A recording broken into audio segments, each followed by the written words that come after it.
रूप नाम विभेदेन जगत क्रीडति यो यतः।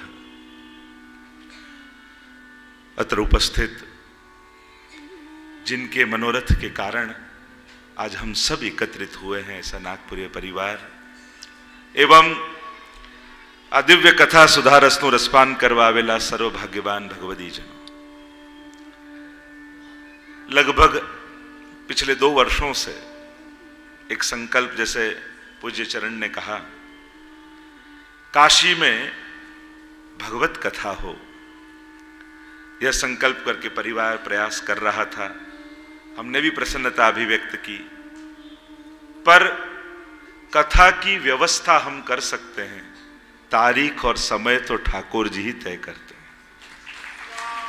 देखो, मनोरथ हम करते हैं, व्यवस्था हम करते हैं, पर उसकी तारीख तो प्रभु ही तय करते हैं, क्योंकि भागवत साक्षात श्रीनाथ जी बाबा का वांगमय रूप है। नाथद्वारा में जो श्रीनाथ जी के दर्शन करने जाते हो, वो और ये विराजमान भागवत जी, इनमें तत्वतः कोई भेद नहीं। श्री महाप्रभु जी ने तो अपराध माना है कि इन दोनों में भेद देखना। परिवार भाग्यशाली है, मनोरथ किया और भागवत जी पधार गए। इसी भागवत जी के लिए तो परीक्षित को श्राप ग्रहण करना पड़ा था, और आपको आशीर्वाद से भागवत जी मिल गए। देखो, वस्तु मिल जाए उसका महत्व तो है ही, पर किस तरह मिल रहा है। एक लाइन में धक्के खाते खाते कोई ने कणी का प्रसाद दे दिया, हर एक वल्लभ कुल अपने वहां बुलाएं, बिठाएं, पत्तल बिछवाएं और आपको महाप्रसाद लिवाएं, उसका आनंद ही कुछ और होता है। वैसे ही परीक्षित महाराज को तो श्राप ग्रहण करना पड़ा, और श्रापित को समर्पित बनाने का सामर्थ्य केवल श्रीमद् भागवत में है। देखो, परीक्षित को तो एक ऋषि का श्राप लगा, आपने तो जितला मळे छे श्राप आपता जाए, इसलिए भागवत परीक्षित से ज्यादा आवश्यकता तो हम सबको है। उनको तो जीवन में एक बार भूल हुई और श्राप लगा, हमने तो कितनों के श्राप इकट्ठे किए। आशीर्वाद कम इकट्ठे होते हैं और श्राप अधिक इकट्ठे होते हैं।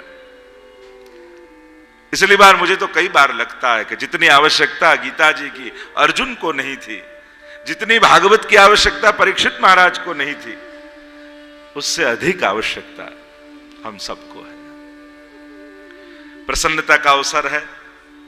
देखो, कई लोग, उनके पीछे कथा होती है। आप सब भाग्यशाली हो, आपके पीछे नहीं हो रही, आपके तो आगे भागवत कथा हो रही है, सामने भागवत कथा हो रही है, और कथा में आप बैठे हो। इससे बड़ा सौभाग्य और क्या हो सकता है हम सब पर। देखो, गंगा स्नान करने आप नहीं जाओ तो आखिरी में लोटे में बंद कर कर तांबे के ऊपर लाल कपड़े लपेट कर और आपको गंगा स्नान कराया जाता है।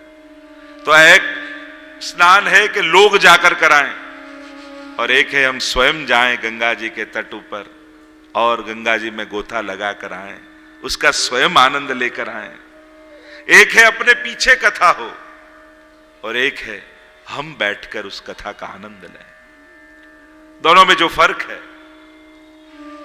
तो हम सब 7 दिन यह आनंद अनुभव करेंगे। मनोरथ एक परिवार का होता है, पर कथा सबकी होती है। यहां जितने भी बैठे हैं, ये सोचकर न बैठे कि किसी और के मनोरथ में आए। हर एक व्यक्ति यही सोचकर बैठे, ये कथा मेरे लिए ही आई है, ये मेरे उद्धार के लिए भगवान ने समग्र आयोजन किया है, और वांगमय रूप धारण करके परमात्मा मेरा आत्म कल्याण करने आए। कथा में जब भी बैठो, देखो, मंदिर कोई ट्रस्ट का होता है, भगवान तो सबके होते हैं। हाँ, भाग्यशाली है ये परिवार कि ठाकुर जी ने आपको निमित्त किया है। भाग्योदयेन बहुजन्म समर्जितेन सत्संगमं च लभते पुरुषो यदा वै। महद भाग्य का उदय होता है, तब हमारे परिवार के द्वारा भागवत रूप से भगवान आते। भगवान के कई रूप हैं, कई अवतार हैं, पर सबसे सुंदर रूप भगवान का भगवान की कथा कही गई। इसलिए नारद जी ने भी कहा, जब पूछा कहां मिलोगे प्रभु, ना हम वसामि वैकुंठे योगी नाम हृदय न, कोई अवतार में वैकुंठ में योगियों के हृदय में नहीं, मदभक्ता यत्र गायन्ति तत्र तिष्ठामि नारद, मेरे भक्त मिलकर जहां मेरा गुणगान कर रहे होंगे ना, वहां तो मैं अवश्य होऊंगा नारद। जैसे जैसे असुर ऐसे अवतार हुए, हिरण्यकश्यप को मारना है तो भगवान नरसिंह बन गए, वराह को मरे वराह बने, हिरण्याक्ष को मारना, जैसे असुर ऐसे अवतार। तो यहां असुर कौन है कि वांगमय रूप धारण करना पड़ा, क्योंकि तो परीक्षित को लगा श्राप, वो वांगमय है, और वांगमय असुर रूप श्राप है, इसलिए भगवान को ये वांगमय रूप धारण करना पड़ा, शब्दमय रूप लेकर आए, वाणीमय रूप लेकर आए। और यहां आपको कुछ नहीं करना, आपको तो केवल बैठना है, जो करेंगे कथा में वो भगवान करेंगे, मेरे मुख से निकलकर आपके कर्ण के द्वार से आपके हृदय में प्रवेश कर जाएंगे। ये कथा की दिव्यता है।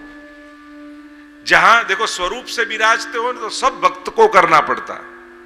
कथा की महत्ता क्यों है? स्वरूप रूप से विराजे तो आप जगाओ, आप सामग्री सिद्ध करो, आप श्रृंगार धरो, आप पौढ़ाओ, जो करेगा भक्त करेगा, और कथा में जो करेगा वो भगवान करेगा, आपको कुछ नहीं करना, आप बैठे रहोगे।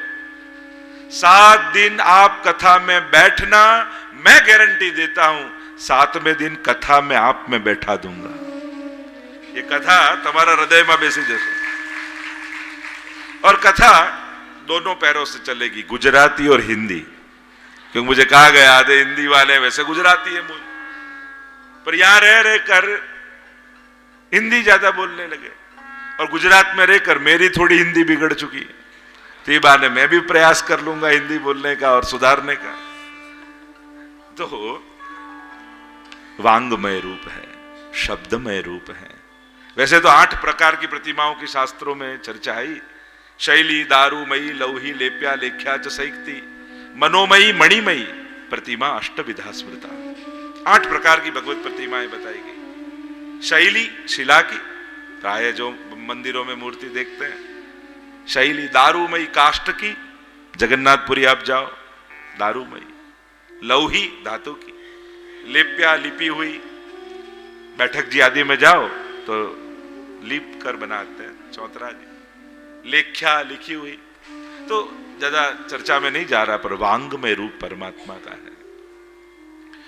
भगवान ने जયારે पर्वत बनवानी इच्छा थी तो गिरिराज जी बनी गया। भगवान ने जયારે नदी बनवानी इच्छा थी तो यमुना जी थई गया। भगवान ने जયારે पशु अवतार लेवानी इच्छा थी तो गाय बनी गया। भगवान ने जયારે पक्षी बनवानी इच्छा थी तो गरुड़ बनी गया। एज भगवान ने मनुष्य थवानी इच्छा थी तो राम और कृष्ण बनीने आव्या। एज भगवान ने ग्रंथ बनवानी इच्छा थी तो भागवत रूपे भगवान अवतरित थई गया। ये प्रभु का ही ग्रंथ रूप है, हमारे जीवन की सभी ग्रंथियों को खोल देगा। એટલે કથા શરૂ થાય ત્યારે હું પહેલા જ દિવસે કહેતો, બધાએ આજે પોતાની સેલ્ફી પાડી લેવી, કારણ કે 7મા દિવસે આજ ચહેરો જુદો હશે, આજ આંખો જુદી હશે, આજ હૃદયના ભાવો કંઈક જુદા હશે। કથા એક એક શબ્દ ભાગવતમાં ભગવાન છે, જે કરશે ઠાકોરજી કરશે, એવી દિવ્ય गाथाओं आमा समायेली छे। भागवतना अनेक अर्थों कर्या। भगवता प्रोक्तम भागवतम, जो भगवान ने कहा वो भागवत है। देखो जब जब हम प्रभु के पास जाते हैं ना, हम ही बोलते हैं और भगवान सुनते हैं। फरियाद करते हैं कि ठाकुर जी कब बात करें, अरे मौका तो दे बोलने का। वो तो बोलने तैयार ही, हम ही मौका नहीं देते। जब जाते हैं तब हम ही बोलते हैं और वो सुनते हैं।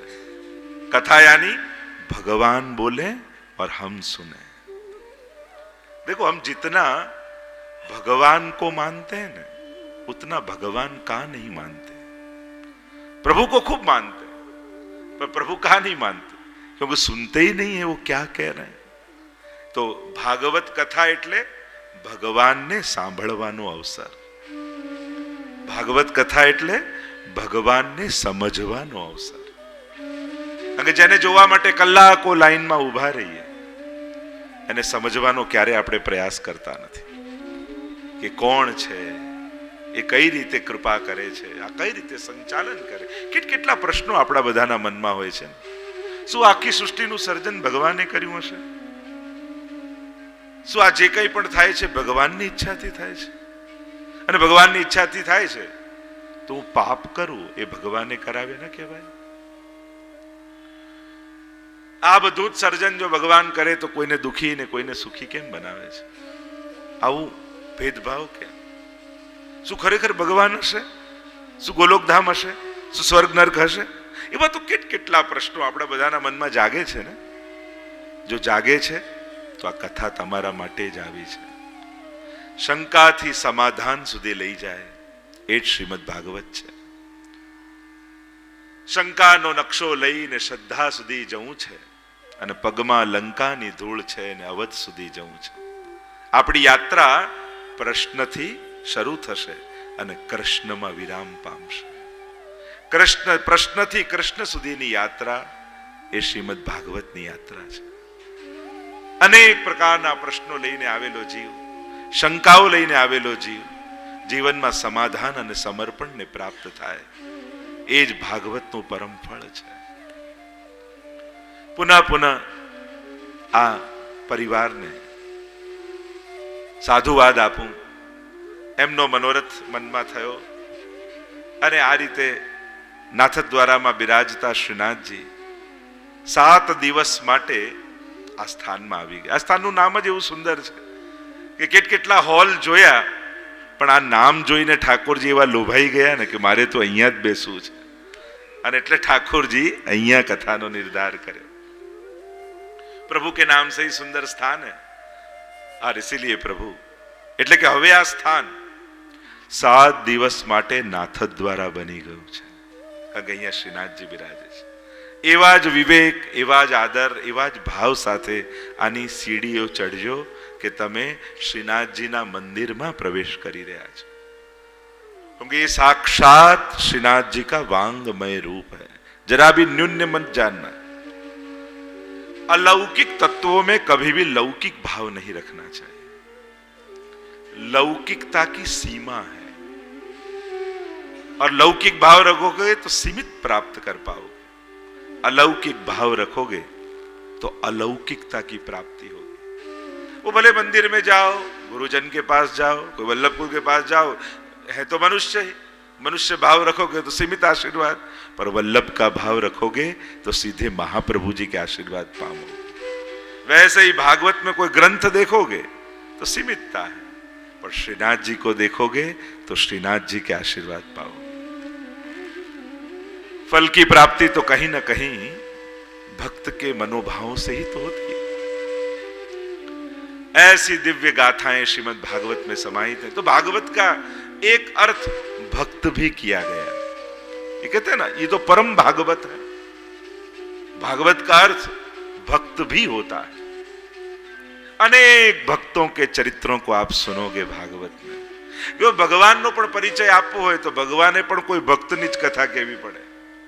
हूँ दयाळु छू, हूँ कृपाळु छू, भगवाने जो साबित करवू होय तो कोई ने कोई भक्तनु चरित्र, जो आना पर में आवी कृपा करी, जो आवो पापी हतो छतां एनो उद्धार कर्यो। भगवाने स्व परिचय आपवा माटे पण कथा तो भक्तोनी ज कहेवी पड़े। अनेक भक्तों के चरित्र इसमें परम भागवत है।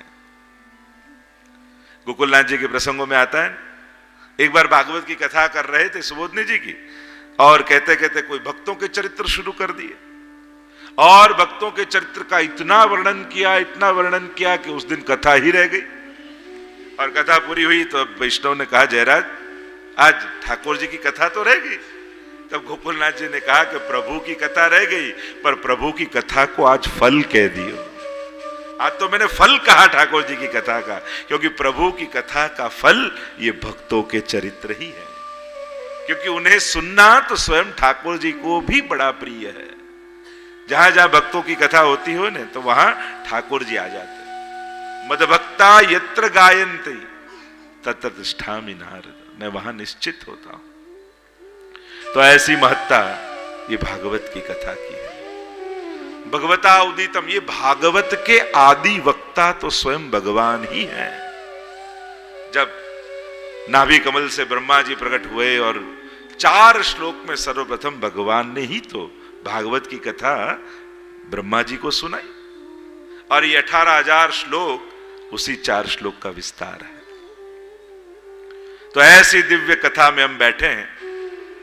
यहां जितने लोग आज उपस्थित हैं उनसे आज मैं कह दूं, आज ચોખવટ કરી દઉં, ભાગવતની કથાનું એવું મેં મહાત્મ્ય સાંભળ્યું છે, જે દિવસની તમે કથા સાંભળો, જેમ આજે રવિવાર છે, તમારા જીવનમાં આજ સુધી જેટલા રવિવાર આવ્યા, અનેક રવિવારો તમારા જીવનમાં આવ્યા છે, અને એ દરમિયાન રવિવારે જે કંઈ પણ પાપ થયા છે, આજે રવિવારે કથા સાંભળી તો જીવનમાં આવેલા સમસ્ત રવિવારોના પાપ આજે ગયા, સમાપ્ત થઈ ગયા. કાલે સોમવાર, મંગળવાર, બુધવાર ને જે વાર તમે ચૂકી જાઓ એ જવાબદારી તમારી. 7 વારનું જીવન છે, 7મા દિવસે મૃત્યુ એવો શ્રાપ છે, અને તમને આ 7 વારમાં થયેલા સમસ્ત પાપોથી મુક્ત થવાનો ઠાકોરજીએ 7 દિવસનો આ એક અવસર આપ્યો છે. देखो शास्त्रों में कई प्रायश्चित बताए गए पाप के, हर एक पाप का एक अलग प्रायश्चित है, पर ऐसा कोई प्रायश्चित है कि जो करने मात्र से समस्त पाप निर्मूल हो जाए? तो कहा हां, श्रीमद् भागवत कथा ऐसा प्रायश्चित है, जो कोई 7 दिन उसे सुन ले तो जीवन में जो कोई भी पाप हुए हो वो सभी पाप निर्मूल हो जाते हैं. ऐसा सामर्थ्य श्रीमद् भागवत में. हर एक पुण्य का हर एक अलग फल बताया गया. ये पुण्य करो तो ये फल, ये सत्कर्म करो तो ये फल. कोई ऐसा पुण्य है जो करने से समस्त पुण्यों के फल प्राप्त हो जाए? कहा श्रीमद् भागवत ऐसा पुण्य है जो करो, जो सुनो 7 दिन, शास्त्रों में बताए गए समस्त सत्कर्मों के सभी पुण्य केवल एक भागवत कथा करने मात्र से प्राप्त हो जाते. ऐसा सामर्थ्य श्रीमद् भागवत का बताया है. आप सोचो कि 24 अवतारों के मंदिरों की यात्रा करने जाऊं, शायद न भी मिले 24 अवतारों के मंदिर, पर एक भागवत की परिक्रमा करो ना तो 24 अवतारों के मंदिरों की यात्रा हो जाती है. आपको यूं हो कि भारत के सकल तीर्थों की यात्रा करूं, जीवन निकल जाए करते करते, पर एक भागवत की परिक्रमा करो तो भारत के सकल तीर्थों की यात्रा हो जाती है. क्योंकि सकल तीर्थों की कथा भागवत में है. सकल अवतारों की कथा रूप से भगवान विराज रहे हैं. ये भागवत इतना दिखाई देने वाला ग्रंथ वो ग्रंथ नहीं है, 24 अवतारों का मंदिर है. यहां वंदन करते हो तो सकल अवतारों के वंदन पहुंच जाते. 33 कोटि देवताएं कहा जाता है जहां भागवत कथा होती है वहां उपस्थित हो जाते हैं, और ऐसा तीर्थ वो स्थल बन जाता है कि वहां 33 कोटि देवताएं आकर एक ही शब्द का उच्चारण करते हैं, तथास्तु तथास्तु तथास्तु. मतलब यहां भागवत के सन्मुख बैठकर जो जो संकल्प करोगे सभी संकल्प संपूर्ण हो जाएंगे. यह ऐसा कल्प वृक्ष है. निगम कल्प तरोर गलितम फलम शुकमुखाद मृतद्रव संयुतम पीबत भागवतम रसमालयम मुहुरहो रसिका भुवि भावुक. और उसमें भी ऐसे काशी जैसे तीर्थ में, जिसे ज्ञान की भूमि माना जाता है, मोक्ष की भूमि माना जाता है, जितने अभी तक के आचार्य हुए सभी ने कहीं न कहीं काशी के चरणों, अपने चरण काशी में पधराए हैं.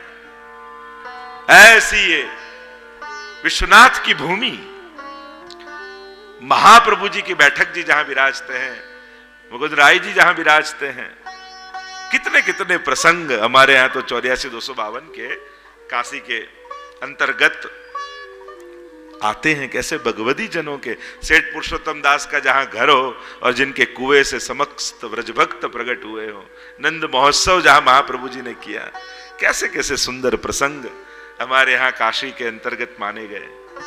ऐसी ये भूमि, और वहां जब पीते हो यह पीबत भागवतम रसमालयम, यह रस का आलय पियोगे आप।